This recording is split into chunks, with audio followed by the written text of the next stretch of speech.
আসসালামু আলাইকুম। প্রিয় দর্শক, অন্য মঞ্চের আলাপ চাইতে আপনাদের সকলকে আমন্ত্রণ জানাচ্ছি। কাল তো ফল প্রকাশ হয়েছে। ফল প্রকাশ হওয়ার সঙ্গে সঙ্গে সন্ধ্যেবেলা থেকে তারেক রহমানের একদম অফিস এবং বাসভবনে মানুষের ঢল নেমে গেছে। খুব স্বাভাবিক, কারণ এত ভূমিধস বিজয় যদি হয় তাহলে পরে এরকম তো একটা অভ্যর্থনা এবং স্বাগত তার তো পাওয়া কর্তব্য, উচিত। এগুলো তো অস্বীকার করা যাবে না। এখন উল্টো দিকে আমার চিন্তা হচ্ছে যে সকালবেলা উনি নাচানাচি করলেন, মোহাম্মদ ইউনূস, তিনি উদ্বাহু হয়ে একেবারে গৌরাঙ্গ হয়ে নাচানাচি করলেন, শ্রেষ্ঠ নির্বাচন। তারপরে আর তাকে কিন্তু দেখা যাচ্ছে না। তিনি কোথায় গেলেন, কি করছেন, তার কিন্তু কোনো খবরাখবর নেই। আচ্ছা, কল্পনা করুন যে যমুনাটায় ১.৫ বছর ধরে উনি একটা চাঁদের হাট বসিয়ে রেখে দিয়েছিলেন, এবং উনি আসার আগে থেকে জাহাপানা আ রে হে মালিকে হজুরে মালিক আ রে হে বলে যে হাঁক পারত দেউড়িরা, তারা এখন আর হাঁক পারে না। করিডোর বিলকুল ফাঁকা। তারপরে আপনার যে ওয়েটিং রুম, যাদেরকে পছন্দ হতো তাদেরকে তাড়াতাড়ি ডেকে নিতেন, যাদেরকে পছন্দ হতো না তাদেরকে ঘন্টার পর ঘন্টা বসিয়ে রাখতেন।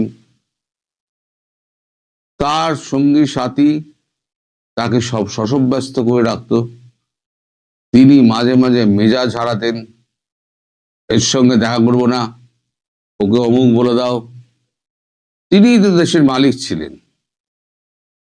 এখন দুম করে রাজা থেকে যদি কেউ ভিখিরি হয়ে যায়, তার কি অবস্থা? করিডোরে জটলা নেই, আপনার ওই যে ওয়েটিং রুম, যেখানে একসময় ভিড়ে ভিড়াক্কার থাকতো, সেখানে সম্ভবত সবই খালি। তার টেবিল চেয়ারের দিকে তিনি হয়তো চুপচাপ বসে আছেন টেবিল চেয়ারে, এবং নজরটা হয়তো টেলিফোনের দিকে। হিলারি ক্লিন্টন, বিল ক্লিন্টন বা সিআই এর কারোর ফোন তিনি পাচ্ছেন না। এখন যতক্ষণ না পর্যন্ত এই ক্ষমতা হস্তান্তর হচ্ছে, ততক্ষণ তিনি পালানোর প্রোগ্রামও তো করতে পারবেন না। ফলে সব মিলিয়ে একটা ঘোটালা পরিস্থিতি। এক তো জাহাপানা তুসি গ্রেট হো বলার লোকজন আর নেই। তারপর তিনি রাজকীয়ভাবে তিনি তো ভেবেছিলেন যে এখানে জামাত জিতবে, আমি রাষ্ট্রপতি হব, এবং আজীবন কাল কবরে যাওয়ার আগে পর্যন্ত আমি এখানে আমার রাজত্ব চালিয়ে যাব। সেই রাজকীয় ভঙ্গিতেই তিনি চলাফেরা করতেন। কালকে সকাল অবধি যে ভিডিও দেখা গিয়েছিল সোশ্যাল মিডিয়ায়, কিন্তু আজ থেকে না খবরের কাগজ না সোশ্যাল মিডিয়া, আপনারা মশাই বড় বেঈমান, আপনারা বড় বেঈমান। এখন সবাই আপনারা তারেক রহমানের পেছনে দৌড়াচ্ছেন, কেউ মোহাম্মদ ইউনূসের কথা একবারও বলছেন না। আমি কিন্তু ভুলিনি, আমি কিন্তু মোহাম্মদ ইউনূসকে ভুলিনি। আমি বলেছিলাম উনি পদত্যাগ না করা অব্দি আমি ওনার পেছু ছাড়বো না, আমি ছাড়িনি। এ ব্যাপারে কিন্তু আমি একটা দাবি করতে পারি আপনাদের কাছে, সেটা হচ্ছে এই যে মোহাম্মদ ইউনূসকে সরানো 2024 সালে আগস্ট মাসের 8 তারিখের পর থেকে সরানোর ব্যাপারে যদি 0.1% যদি ভূমিকা আমার থেকে থাকে, তাহলে কিন্তু আপনারা অস্বীকার করতে পারবেন না। এই এখনো আমি কিন্তু ডক্টর মোহাম্মদ ইউনূস, জাহাপানা তুসি গ্রেট হো, আপনাকে কিন্তু আমি ভুলিনি, আজীবন মনে রাখবো। যবে আপনার শাস্তি হবে সেদিনকে আমি বাংলাদেশে উপস্থিত হব, এ কথাও আপনাকে আমি বলে রেখে দিলাম। আমি বলেছিলাম না প্রথম দিন থেকে আপনার শেষ দিনগুলো হবে অত্যন্ত করুণ পরিণতির দিন। সেই দিন কিন্তু আসছে, আপনি তার পদধ্বনি শুনতে পাচ্ছেন। এই যে নতুন সরকার যে আসছে, তাদের সঙ্গে ভারতবর্ষের নানা এখন ইকুয়েশন টিকুয়েশন হবে। শেখ হাসিনা তো ফিরবেনই। শেখ হাসিনা ওইখানে ভারত তাকে ফেরাবেই। এখন একটা পদ বাকি ছিল, সেটা হচ্ছে কাকে দিয়ে ফেরাবে। আপনাকে দিয়ে তো হবে না, আপনি তো হচ্ছে সারমেয় ল্যাজ পাইপে রাখলে পরে 100 বছর বাদে সে বেকাই থাকবে, আর আপনাকে তো বিশ্বাস করা যায় না। আপনি হলেন একটি কুচক্রী, সিআইএ দালাল। ফলে বিএনপিকেই ভারত বেছে নিয়েছে, বা যে কাজটা বিএনপিকে দিয়েই করানো হবে। সবে অফিস খোলা দিয়ে বার্তা পাঠিয়েছে, কালকে আপনি ক্ষমতা হস্তান্তর করুন। হস্তান্তর করার পর তারপর দেখুন কি কি খেলা হয়। ভারতবর্ষের মোদি যখন ওখানে উপস্থিত হবেন, তখন ভারত বিদ্বেষী স্লোগান কত আপনার লোকেরা, যারা লুঙ্গির তলা থেকে বেরিয়েছিল, আবার দেখবেন তারা সব লুঙ্গির তলায় ঢুকে গিয়েছে। কাউকে কিন্তু দেখা পাবেন না, এটা কিন্তু আমি বলে দিলাম। আপনার ডাইনে বাঁয়ে আশেপাশে সামনে পিছনে কোনো লোক নেই, আপনি সম্পূর্ণ একা। ডিপ স্টেটের প্রয়োজন ফুরিয়ে গেলে ডিপ স্টেট গা থেকে ঝেড়ে ফেলে দেয়। বহু উদাহরণ এরকম দেখা গিয়েছে। ভুট্টোকে ফাঁসিতেও ঝুলিয়ে দিয়েছে ডিপ স্টেট, কিন্তু তখন কিচ্ছু বলেনি। আপনার অবস্থা সেরকম যদি হয়, তাহলে কিন্তু ডিপ স্টেট একটা কথাও বলতে আসবে না। আপনার যারা মালিক, এখন এই উপদেষ্টা যারা আছেন, তাদের জন্য তো প্লেন আসছে। 14 তারিখ প্লেনটা হচ্ছে না, আসছে 15 তারিখ। 15 তারিখে একটা রেগুলার ফ্লাইট আপনাদের চলে 8:30টার সময়, Singapore to Bangladesh to Singapore. আরো দুটো স্পেশাল ফ্লাইট আসছে, যার টিকিট বুক করা হয়েছে। আমি ভুল বলেছিলাম 14-15, তো সেটা হচ্ছে 15। হস্তান্তর হবে, ফ্লাইটে টিকিট কাটা আছে, যে যা ধরবে সে তার বেরিয়ে যাবে। এইবার যারা যারা থেকে গেল তাদের কি হবে? তাদের কেউ কেউ আবার অভিমত ব্যক্ত করেছেন যে আমরা কে কি করব। সেই নিয়ে আমাদের কাগজে একটা ছোট খবর বেরিয়েছে, উপদেষ্টারা কি করবেন। দেখুন, তো সেখানে একটা লম্বা লিস্ট আছে। আপনি কি করবেন জানা নেই, আপনাকে কেউ আর চান্স দেবে না। আপনার গ্রামীণ ব্যাংকও গেছে, আপনার গ্রামীণ ব্যাংকের একটা ইটও থাকবে না। আপনার যারা ওখান থেকে ফ্রান্স আর আমেরিকা থেকে যারা এই সমস্ত করতো, তাদের ইউটিউব আর ফেসবুকের অবস্থা দেখেছেন? সব দেখে নিন। তাদের কথা আজকাল কেউ শোনে না, তাদের গলায় এখন সব বেড়ালের মতো হয়ে গিয়েছে। আমরা বাঘের মতো আগেও চেল্লাতাম, এখনো চিল্লিয়ে যাচ্ছি, ভবিষ্যতেও চিল্লিয়ে যাব। যাই হোক, আপনার সব উপদেষ্টারা কে কি করবে লিখেছেন। নির্বাচনের ফল প্রকাশিত, বিএনপি সরকার গঠন করবে। উপদেষ্টারা এখন কি করবেন? প্রধান উপদেষ্টা মোহাম্মদ ইউনূস রাষ্ট্রপতি হয়ে থাকতে চান বলে অনেকে চর্চা হয়েছে, ফলে তিনি কি করবেন তা নিশ্চিত নয়। তারেক রহমান এই ভুল করবে না, অন্তত ভারত তা করতে দেবে না, আপনি নিশ্চিন্ত থাকুন। যদিও মুখে একবার তিনি বলেছিলেন এরপর তিনি ডিজিটাল স্বাস্থ্য পরিষেবা নিয়ে কাজ করতে চান। এছাড়া তরুণ উদ্যোক্তা তৈরি করতে চান। সেগুড়ে বালি, আপনি যে ওই যে একটা আদম পাচারের একটা লাইসেন্স দিচ্ছিলেন না, তা আপনার শাসনে বাংলাদেশের যা অবস্থা হাল আপনি করে দিয়েছেন পাসপোর্টের, কোন দেশ তো আপনার লোককে নেবে না। ফলে আদম পাচারের যে ব্যবসাটা আপনার যেটা ফেলেছেন, সেটা কিন্তু আর কাজে লাগবে না। ওই তরুণ উদ্যোক্তার ওসব ঢপবাজি গুলো ছেড়ে দিন। এছাড়া তরুণ উদ্যোক্তা তৈরি করতে চান। অর্থ উপদেষ্টা সালাউদ্দিন আহমেদ জানিয়েছেন অন্তর্বর্তী সরকারের দায়িত্ব শেষ হয়ে যাওয়ার পরে তিনি ফিরবেন ঢাকার ব্রাক বিশ্ববিদ্যালয়ের কাজে। আইন উপদেষ্টা আসিফ নজরুল, তিনি দেশে থাকলে তবে তো, তিনি ঢপ মারছেন, তিনি আবার ঢাকা বিশ্ববিদ্যালয়ে অধ্যাপনায় ফিরতে চান। ঢেলা খাবে, ঢেলা ঢেলা, যদি এখানে থাকেন। তিনি আগে, সবার আগে কাটবেন, কালকে দেখে রেখে দেবেন। আচ্ছা, সঙ্গে লেখালেখি ও গবেষণাও করতে চান। কোনো টিভিও ডাকবে না আগের মতো, আর হাই আল্লাহ খালেদও আর আপনি বলতে পারবেন না। বিশেষ উপদেষ্টা মোহাম্মদ তৌহিদ হাসান, বিদেশ উপদেষ্টা মোহাম্মদ তৌহিদ হাসান জানান, কিছুদিনের বিশ্রামের পর তিনি লেখালেখিতে ফিরতে চান। এই লোকটা বিদ্বান লোক আছে, লোকটা করে খেতে পারবে, ভবিষ্যতে করে খাওয়ার মতো এনার যোগ্যতা আছে। স্বাস্থ্য ও ভূমি মন্ত্রকের উপদেষ্টা আলী ইমাম মজুমদার আগে সংবাদপত্রে নিবন্ধ লিখতেন, এখনো নিবন্ধ টিবন্ধই উনি লিখবেন, মাফ করবেন। লেখালেখিতে ফিরতে চান বিদ্যুৎ, জ্বালানি, খনিজ সম্পদ উপদেষ্টা মোহাম্মদ ফজলুল কবির খান। সমাজ কল্যাণ উপদেষ্টা শারমিন এস মুর্শিদ জানিয়েছেন, তিনি জুলাই আন্দোলনে যুক্ত মহিলাদের নিয়ে কাজ করতে চান। জুলাই আন্দোলনে মহিলাদের তো হাল খারাপ করে দিয়েছেন আপনারা, যারা ছিল তাদের হাল খারাপ করে দিয়েছেন, এখন আবার তাদের হয়ে কাজ করতে চাইবেন আপনারা? তারা আপনাদের ঝ্যাঁটার বাড়ি মারবে। ঝাঁটা দেখেছেন? ঝাঁটার বাড়ি মারবে।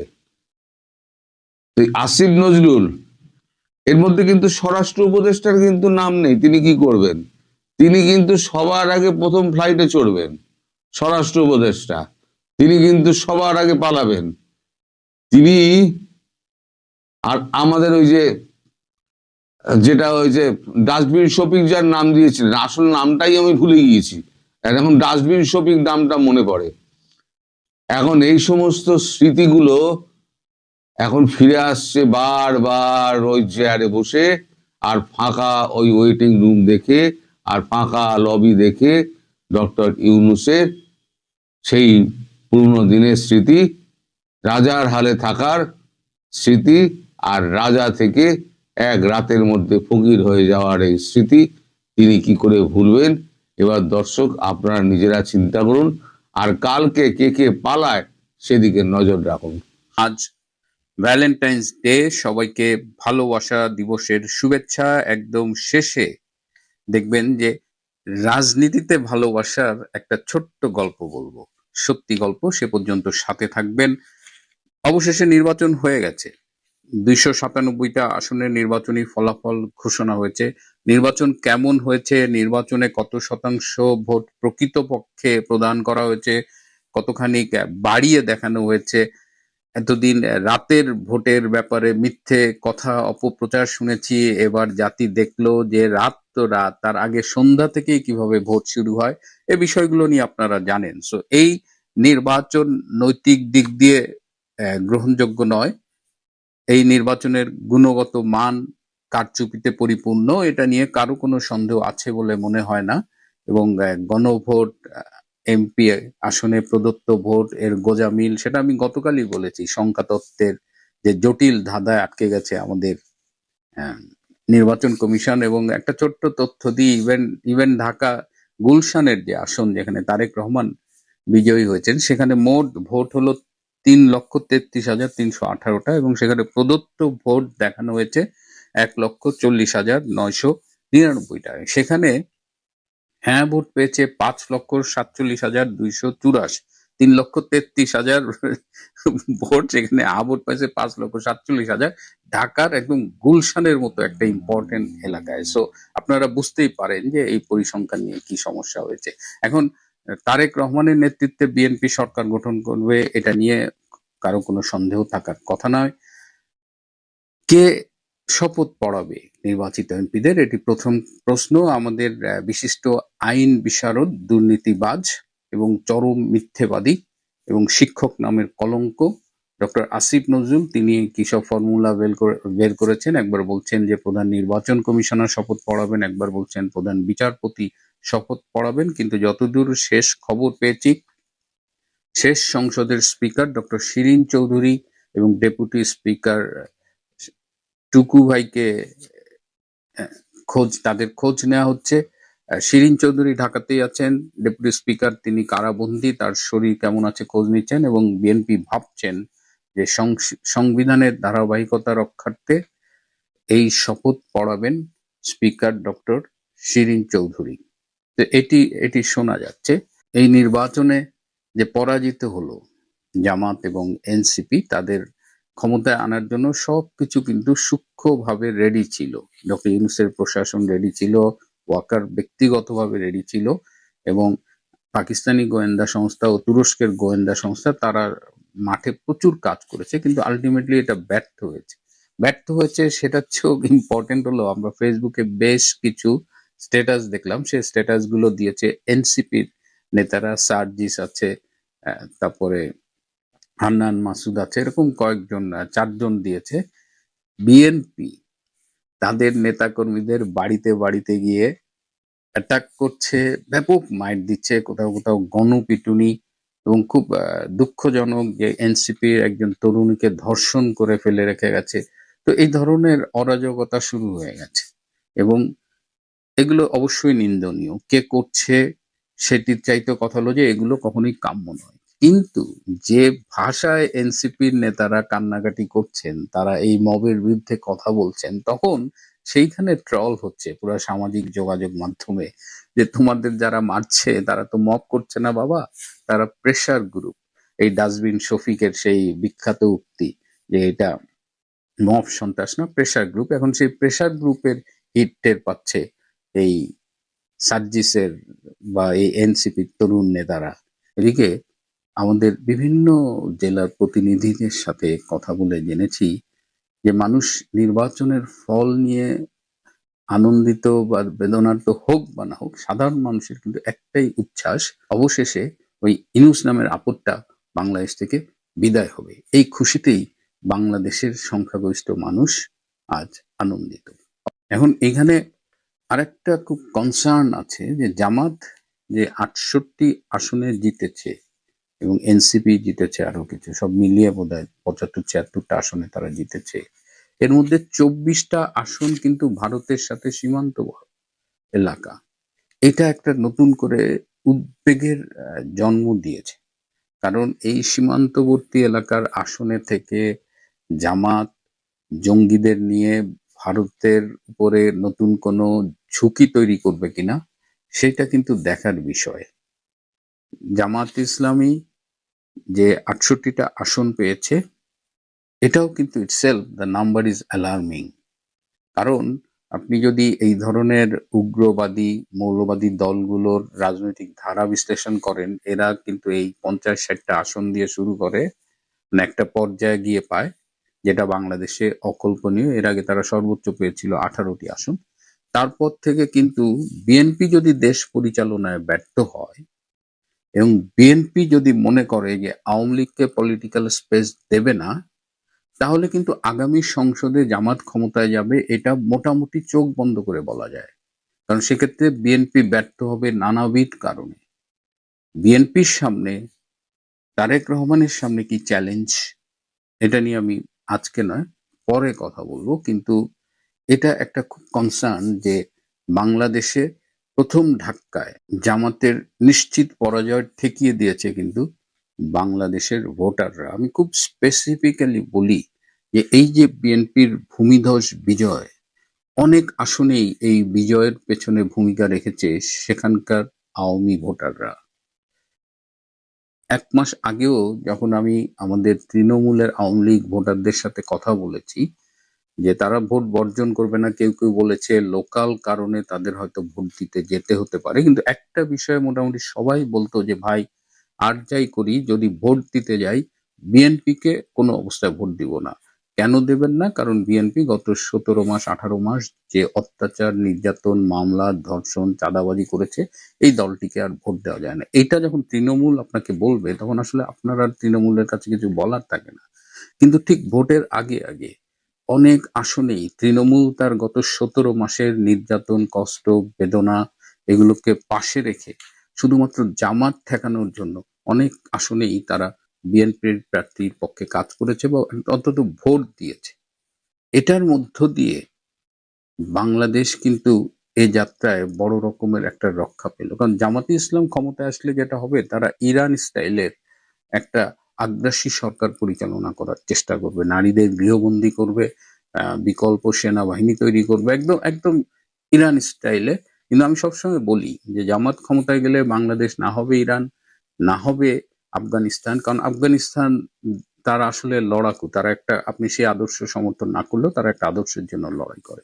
ইরানের কালচারাল সোশ্যাল অনেক অ্যাচিভমেন্ট আছে, তাদের সায়েন্টিফিক অনেক ডেভেলপমেন্ট আছে, কিন্তু জামাতের এইসব নাই।